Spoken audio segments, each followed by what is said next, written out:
No, and we talked all the time this year. We needed a win like that, and I can't say enough about our kids, about where we started and where we're at now. Asked me earlier in the year, we probably don't win that game. I think the growth and the development, and just the way our kids are believing, and the way they go out and we've learned how to work during practice and throughout the week and prepare for a football game. Obviously we're playing our best football, and I don't want it to end. But it's a great stepping stone on where we want to go. You look at the game, right, itself. I'm sure a lot of people left at halftime. We're in the middle of the third quarter, which they have every right to do, and I probably would have done it too. But our kids were resilient. I was extremely happy. Especially you look at the last 3 minutes of the third quarter leading into the fourth quarter, the way the offense moved the ball, the way the defense got off the field, and then they're late, went in there and blocked that field goal to give us a chance to go win the game. I mean, that's, you have a string of events like that in a football game. Your kids are believing, right? I mean, you don't do that without your kids believing. And so I'm extremely happy with this group, extremely happy with all, the group that we have, and just proud of them more than anything else. So. You talked all season about what it means to finish games, and your athletes did that this weekend. I think that just shows the growth of these kids. You've already talked about them believing, but is that something that you guys preach continuously? Yeah, you do, right? Sometimes it works out, sometimes it doesn't work out. You sit there as a coach and you harp on things, and you talk about finishing games. You plan 4 quarters. Play until the whistle blows. You say all that stuff, and sometimes is it sinking in, right? And I think with this group it has, and I think too, if you look at the course of our season, we've just gotten better and better, and some of that's being to a young defense. Some of that's having we brought in a lot of transfers, most notably our quarterback. Those guys getting on the same page, and obviously the growth through the season has been incredible. I want to ask about that 37-yard one-handed catch by Zach Bibb. Yeah, it's amazing, right? It's probably the best reception I've ever seen in my life. In person, it felt like from that moment on, I said it, this team wouldn't be denied. No, and that's, you look at the course of that game, I think maybe the Cam Manahan interception, and then you look in the second half, you look at that play that Zach made down there. You also got to weigh in Fats Johnson on this deal, but you look at Zach's catch, and just it's the best catch I've ever seen in person as a football coach, from a receiver. It's pretty incredible. You mentioned it, but Sean Johnson, just talk about just his career here. He starts off as a quarterback. I mean, I don't think there's a more epitome of a guy that is a team player. Starts off as quarterback, helps his team any way he can. He goes out in his final game, 14 catches, 237 yards, and 3 touchdowns. Yeah, Sean Johnson, one of the most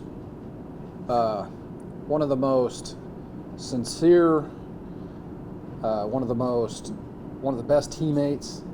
Another thing, quote about that, Sean Johnny's been 2-year captain for us, and didn't win the starting quarterback jobs. He won it last year, but he didn't win the starting quarterback job this year. So that kind of shows you what kind of person he is in regards to what kind of teammate and what kind of leader he is. He's one of the most selfless players I've ever coached, and it shows you how good of coaches we are. You come off the game Saturday night with the stat line that he had, and you almost look at yourself as a coach. Why aren't we getting him involved more, right? But incredible talent, and there's no one more deserving to have a game like that than Sean Johnson, especially on senior night in Bank Schaefer. It's just so proud of him, man. He's not to mention he's going to graduate in December. You know what I'm saying? So he's a pretty special one. Josh, all the way back to the very first press conference, way back in August, you said we got to bring some juice to this program, and you certainly brought the juice this year. Can you talk on the step you took towards really, really bringing a fan base in and everything? Yeah. So here's the deal. I mean, we have great facilities here at West Texas A&M. I don't think anybody will argue with that. The next thing is there's a lot of pride and tradition with West Texas A&M football, and we needed to jumpstart that. We needed to bring Obviously we need to come in here and get the stadium rocking, which we did a little bit of that this year, most notably the last game, and the home games. I think we were 5-1 at home. The next thing is I just felt we weren't doing enough offensively and defensively to generate the kind of excitement, not only one to bring fans in, but to bring good players in. And so that was the reason for the transition of coaches and different player personnel as we move forward into this season. And I think we do have a good formula here moving forward as it pertains to recruiting and what we want to do offensively and defensively. We just need to continue to build on that and get players for that mentality. And another thing too is, we need to get. We still hadn't sold out Bane Schaefer since I've been here, so we need to get that back.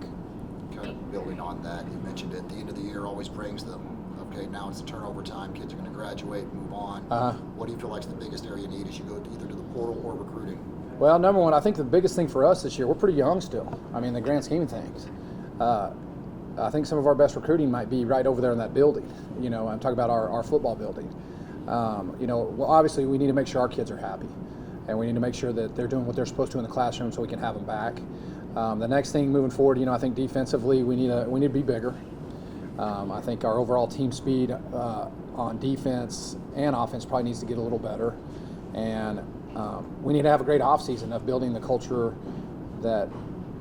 winning culture that needs to be in place for us to win football games.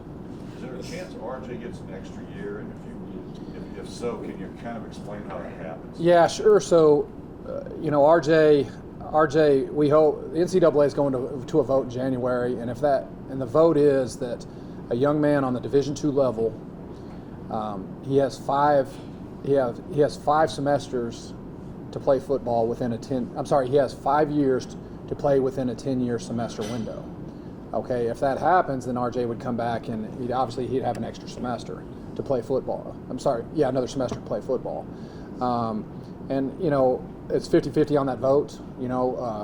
However, if we can get RJ Martinez back, that's probably a priority for us, as you guys probably know. And I think he's excited too. I think he started late with these receivers, coming in fall. And I guess to answer your question, yes, if we can get him back, absolutely, we'll do everything we can to get him back.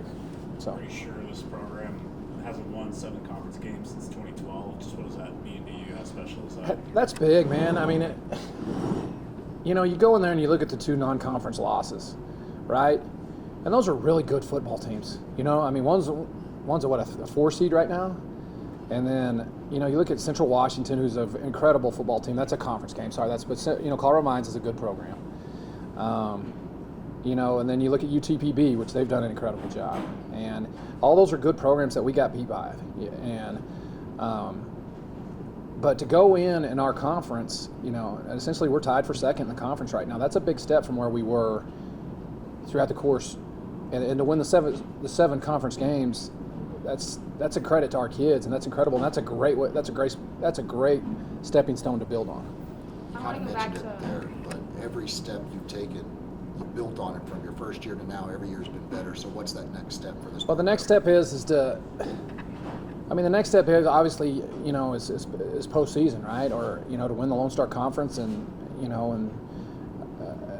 I think we've done a good job as a staff to get our guys in that position, even though it's taken a little slower than a lot of people want. Everybody wants instant change, right? But we've got good players coming back, and as you go through this, 3 wins, 5 wins, 7 wins, ultimately you want to get to 9 and 10 wins and go compete for a conference championship and get in the playoffs. One last thing about RJ, I said this: 3 straight games with over 400 passing yards, also 3 straight games where he's thrown 5 touchdowns, leading Division II in total offense. He was a home run find. He was a home run find, and with all the stats and things like that, he's a great kid too. And we were real fortunate in regards to, our offense coordinator Justin Bain had a great relationship with him and did a good job of recruiting him. And the one thing about the transfer portal now that a lot of people don't understand is, there's going to be kids like RJ Martinez in there. The kids that were the second quarterback at Baylor, were the second quarterback at Texas State, and they're incredible football players, incredible kids. And so, I think it's our job as coaches in this era to make sure that we find the R.J. Martinez's, so those kids can really change a program for you. Kind of building on that, finding the R.J. Martinez, there's also a lot of diamonds in the rough in your own backyard, your high school kids. How Sure. is it to get them to come here? It is. I mean, hey, let's take a look at that, right? I mean, you look at our starting center, Hunter Master from Lubbock. Jamel Acosta-Lewis goes in there with a broken hand in the fourth quarter with a broken hand and blocks the field goal. Javen Cash was a starting inside linebacker, a Canyon High product. It's Cam Manahan, Lubbock, Texas kid, probably going to be an all-conference DB. I mean, there's good football out here in West Texas. It's probably not as dense as the DFW area, obviously because of population and things like that, but we got to continue to get those guys in and get them to where they can come and stay here and be a part of our program. So, just to wrap it up. Yes, ma'am. At the beginning of the season, Lance kind of touched on it, what you said you wanted for this program. Now, after these 11 games, you have a winning record for the first time since you've been in WT. How could you sum it up? Well, I mean, it's a process, right? I think that's a great way. How do we sum it up? It's a process. It's a hard process. When you take over a program and you got to get the right people, and it's taken us a couple years to do that, right? I mean, it's a hard process in regards to getting the right people in there, not only with players, but the right personnel to fit West Texas A&M. Another thing too is coming to Amarillo, Texas. The next thing is building what you want to do schematically, and I think the most important thing is the locker room piece and getting your kids and believing in your formula and our formula as a football team and getting them going in the right direction in that regards. And and I guess the fourth thing of that is making sure your kids are happy, right? I mean, you want happy kids in your football program, and the biggest piece of that is winning football games.